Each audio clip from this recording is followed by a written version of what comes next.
Hello welcome back to Ponni cooking. അപ്പോൾ ഇന്ന് egg വെച്ചിട്ട് ഒരു നല്ല ടേസ്റ്റി ആയിട്ടുള്ള ഒരു റെസിപ്പിയാണ് നമ്മളിന്ന് പ്രിപ്പയർ ചെയ്തിരിക്കുന്നത്. എഗ് ചില്ലിയാണ് നമ്മളിന്ന് ഉണ്ടാക്കുന്നത്. അപ്പോൾ ഇതുണ്ടാക്കുവാനായിട്ട് വളരെ കുറച്ച് സമയം മാത്രം മതി, 10 മിനിറ്റ് മാത്രം മതി നമുക്കിത് ഉണ്ടാക്കിയെടുക്കുവാനായിട്ട്. അപ്പോൾ ഫ്രൈഡ് റൈസൊക്കെ ഉണ്ടാക്കുമ്പോഴേക്കും അതിൻ്റെ കൂടെ കഴിക്കാനായിട്ട് നല്ലൊരു ടേസ്റ്റി ആയിട്ടുള്ള ഒരു റെസിപ്പിയാണിത്. അപ്പോൾ എല്ലാവരും ഇത് ട്രൈ ചെയ്ത് നോക്കുക. അപ്പോൾ നമുക്കിതെങ്ങനെയാണ് ഉണ്ടാക്കുന്നത് നോക്കിയാലോ.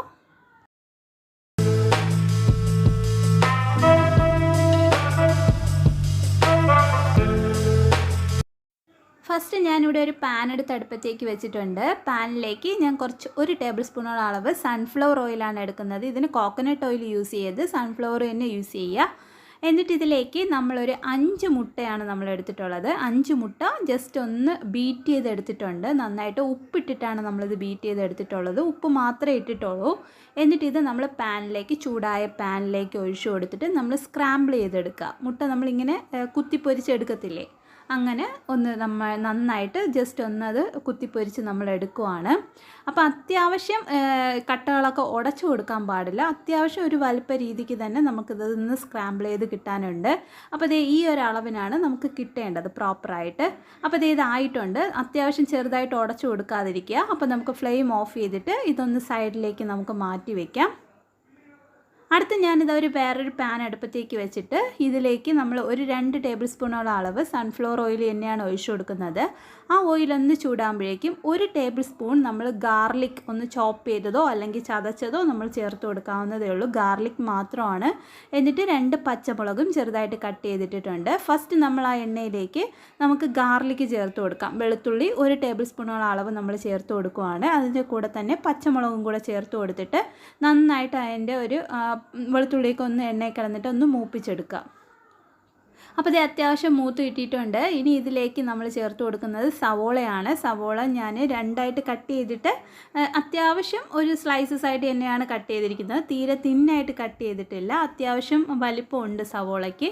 അത് നമ്മൾ ഒരു 3 മീഡിയം സൈസ് സവോളയാണ് എടുത്തിട്ടുള്ളത്. അത് നമ്മൾ ആ പച്ചമുളകും ആ വെളുത്തുള്ളിയുടെയും അതിലേക്ക് നമ്മൾ ഇതും കൂടെ ഇട്ട് കൊടുത്തിട്ട് നന്നായിട്ട് വഴറ്റിയെടുക്കുക. ഞാൻ പിന്നൊരു കാര്യം പറയാൻ മറന്നുപോയി. ഫ്ലെയിം വന്നിട്ട് ലോയിലോ മീഡിയമിലോ ഇടരുത്. ഹൈ ഫ്ലെയിമിൽ തന്നെ ഇട്ടിട്ട് നമ്മൾ കുക്ക് ചെയ്യുക. ഈ കുക്കിംഗ് മൊത്തം നടക്കുന്നത് ഹൈ ഫ്ലെയിമിലാണ് കേട്ടോ. അപ്പോൾ നമ്മുടെ സവോളയൊക്കെ നന്നായിട്ടൊന്ന് വഴറ്റിയെടുക്കണം. ഇത് ഒത്തിരി നന്നായിട്ട് വഴറ്റി കുഴച്ചെടുക്കേണ്ട ആവശ്യമില്ല. ചെറുതായിട്ട് ആ സവോളയുടെയൊക്കെ നിറം മാറുമ്പോഴേക്കും നമുക്ക് ക്യാപ്സിക്കം ചേർത്ത് കൊടുക്കാവുന്നേ ഉള്ളൂ. അപ്പോൾ സവോളയുടെയൊക്കെ നിറം മാറിയിട്ടുണ്ട്. ഇനി അടുത്ത് ഞാനിവിടെ ഒരു വലിയ സൈസ് ക്യാപ്സിക്കമാണ് ഇങ്ങനെ ക്യൂബ്സ് ആയിട്ടാണ് കട്ട് ചെയ്തെടുത്തിട്ടുള്ളത്. ഇത്തിരി വലിപ്പത്തിന് വേണമെങ്കിൽ നിങ്ങൾക്ക് കുഞ്ഞു കുഞ്ഞായിട്ടും വേണമെങ്കിൽ കട്ട് ചെയ്ത് ചേർക്കാം. പക്ഷേ ഇങ്ങനെ വലുതായിട്ട് കട്ട് ചെയ്ത് ചേർക്കുമ്പോൾ അത് ക്രഞ്ചിയായിട്ട് കടിച്ച് കഴിക്കുമ്പോൾ നല്ല പ്രത്യേക ടേസ്റ്റ് തന്നെയായിരിക്കും. അപ്പോൾ അത് നമ്മൾ ഇതിലേക്ക് ചേർത്ത് കൊടുക്കുന്നു. അത്യാവശ്യം ഒരു വലിയ ക്യാപ്സിക്കം തന്നെയാണ് ഞാൻ എടുത്തത്. അത് കട്ട് ചെയ്ത് വന്നപ്പോഴേക്കും 1 കപ്പ് അളവിനുണ്ടായിരുന്നു. അതും ചേർത്തിട്ട് നമ്മൾ ഹൈ ഫ്ലെയിമിൽ തന്നെയാണ് കുക്ക് ചെയ്യേണ്ടത്. ഫ്ലെയിം ഒരിക്കലും ചേഞ്ച് ചെയ്യേണ്ട ആവശ്യമില്ല. എന്നിട്ട് നന്നായിട്ട് നമ്മളിതൊന്ന് ആ ക്യാപ്സിക്കത്തിന് നമ്മുടെ സവോളയ്ക്ക് ആവശ്യത്തിനുള്ള ഉപ്പ് നമ്മൾ ചേർത്ത് കൊടുക്കുക. മുട്ട നമ്മൾ സ്ക്രാമ്പിൾ ചെയ്തപ്പോഴേക്കും അത്യാവശ്യം ഉപ്പിട്ടിട്ടുണ്ടായിരുന്നു. അപ്പം സവോളയ്ക്കും ക്യാപ്സിക്കത്തിന് മാത്രമുള്ള ഉപ്പ് ഇപ്പം നമ്മൾ ആഡ് ചെയ്ത് കൊടുക്കാം. അപ്പോൾ ക്യാപ്സിക്കമൊക്കെ നന്നായിട്ട് വഴറ്റിയെടുക്കേണ്ട ഒരാവശ്യമില്ല. അത്യാവശ്യം ഒന്ന് ചെറുതായിട്ടൊന്ന് വഴന്ന് കിട്ടിയാൽ മതി. ഇതായിട്ടുണ്ട്. ഇനി അടുത്ത് ഇതിലേക്ക് നമ്മൾ നേരത്തെ സ്ക്രാമ്പിൾ ചെയ്ത് വെച്ചിട്ടുള്ള മുട്ട നമ്മൾ ഇതിലേക്ക് ചേർത്ത് കൊടുക്കുന്നു. കുത്തിപ്പൊരിച്ച് വെച്ചിട്ടുള്ള മുട്ട അത് നമ്മളിതിലേക്ക് ചേർത്ത് കൊടുത്തിട്ട് നന്നായിട്ടൊന്ന് മിക്സാക്കി കൊടുക്കുക. എല്ലാ ഭാഗത്തേക്കും മുട്ടയെല്ലാം ഓരോ ക്യാപ്സിക്കത്തിൻ്റെയും സവോളയുടെയൊക്കെ ഇടയിലാവത്തക്ക രീതിക്ക് ഒന്ന് നന്നായിട്ടൊന്ന് നമ്മൾ മിക്സാക്കി കൊടുക്കാം. ഇനി അടുത്തതിലേക്ക് 2 ടേബിൾ സ്പൂണുള്ള അളവ് ടൊമാറ്റോ കെച്ചപ്പാണ് ഞാൻ ആഡ് ചെയ്ത് കൊടുക്കുന്നത്. ടൊമാറ്റോ സോസ് ഉണ്ടെങ്കിൽ നിങ്ങൾക്ക് അത് ആഡ് ചെയ്ത് കൊടുക്കാം. വേണമെങ്കിൽ ഇതിൻ്റെ കൂടെ ചില്ലി സോസ് ആഡ് ചെയ്യാൻ വേണമെങ്കിൽ നിങ്ങൾക്ക്. അപ്പോൾ നിങ്ങളുടെ കയ്യിലുള്ള ഗ്രീൻ ചില്ലിയാണോ റെഡ് ചില്ലിയാണോ ഉള്ളത് ആ സോസ് നിങ്ങൾക്ക് ഇതിലേക്ക് ആഡ് ചെയ്ത് കൊടുക്കാം. ഞാൻ തൽക്കാലം ടൊമാറ്റോ കെച്ചപ്പ് മാത്രമേ ആഡ് ചെയ്ത് കൊടുത്തിട്ടുള്ളൂ. അടുത്തതിലേക്ക് ചേർത്ത് കൊടുക്കുന്നത് 1 ടീസ്പൂണോളം അളവ് സോയാ സോസാണ് നമ്മൾ ഒഴിച്ചു കൊടുത്തിട്ടുള്ളത്. ഡാർക്ക് സോയ ഉണ്ടെങ്കിൽ നിങ്ങൾക്കതൊരു 1/2 ടീസ്പൂൺ ഒഴിച്ചു കൊടുക്കാം. ഞാനിപ്പോൾ ലൈറ്റ് സോയ ആണുള്ളത്. അത് 1 ടീസ്പൂൺ ഒഴിച്ചു കൊടുത്തിട്ടുണ്ട്. പിന്നെ എരിവിന് ആവശ്യത്തിന് കുരുമുളക് പൊടി കൂടെ നമ്മൾ ആഡ് ചെയ്ത് കൊടുക്കാം. എരിവ് കൂടുതൽ വേണമെന്നുള്ളവർക്ക് കൂടുതൽ ചേർത്ത് കൊടുക്കാം.